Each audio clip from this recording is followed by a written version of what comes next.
सम्यक न्यूज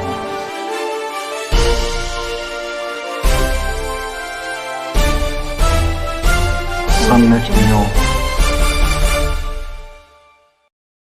जय भीम। मी हंसिनी। सम्यक न्यूज लाईव्हच्या विशेष बातमीपत्रात आपलं स्वागत आहे। ठळक बातम्या पुढील प्रमाणे।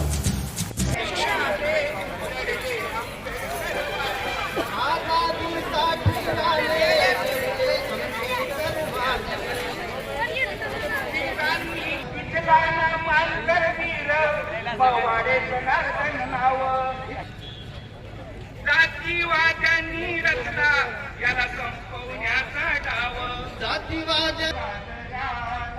विद्रोही जागर मांडला हो जागराला व्हिडिओचं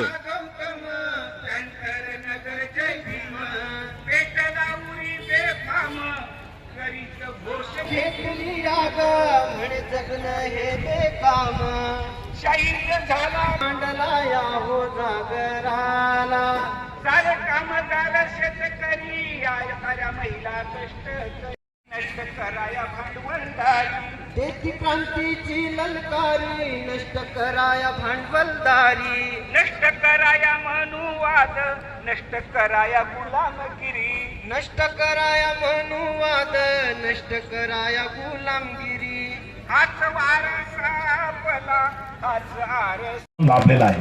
बजरंग बिहारी तिवारी हे असे एक व्यक्तिमत्व आहे, दुर्मिळ व्यक्तिमत्व आहे, दुर्मिळ अभ्यासक आहेत की भारतातल्या सर्व प्रांतामध्ये जिथं जिथं दलित साहित्य लिहिलं जातं, केरळ असेल, गुजरात असेल, बंगाल असेल, महाराष्ट्र असेल, असा कुठलाही प्रांत नाही की जिथं दलित मॅगझिन आहे तिथं ते गेल्या अनेक दशकापासून 2 दशकाहून अधिक काळापासून ते स्तंभ लेखन करतात। दलित साहित्य, दलित विचार, समतेचा विचार यासाठी त्यांनी आपलं जीवन समर्पित केलेलं आहे।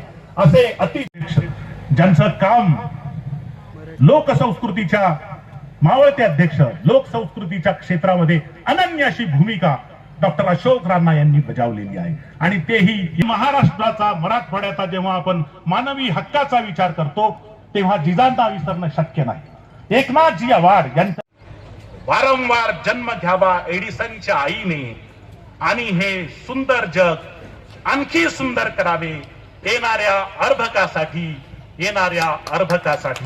या नव्या जगासाठी, नव्या अर्भकासाठी हे जग। नांदेड शहरामधील या सायन्स कॉलेजच्या मैदानावरती 20वे विद्रोही साहित्य संमेलनाचे उद्घाटन या ठिकाणी होत आहे। आता आपण पाहू शकता या ठिकाणी उद्घाटन होत आहे। मधल्या काळामध्ये या साहित्य संमेलनाला थोडी खंड मिळाला होता, परंतु नांदेडमध्ये जे की नांदेड भूमी ही विद्रोही भूमी आहे आणि महाराष्ट्रातून ज्या वेळेसही कुठला विद्रोह झाला असेल तर नांदेड मधूनच झाला असेल आणि या एका कारणानं हे विद्रोही साहित्य संमेलन नांदेडमध्ये होत आहे, याचा नांदेडकरांना सुद्धा अभिमान आहे। आपण पाहू शकतो या ठिकाणी साहित्य संमेलनाचे उद्घाटन होत आहे। पाहत रहा सम्यक न्यूज लाईव्ह। बातमी पाहण्यासाठी यूट्यूबवर सबस्क्राईब करा।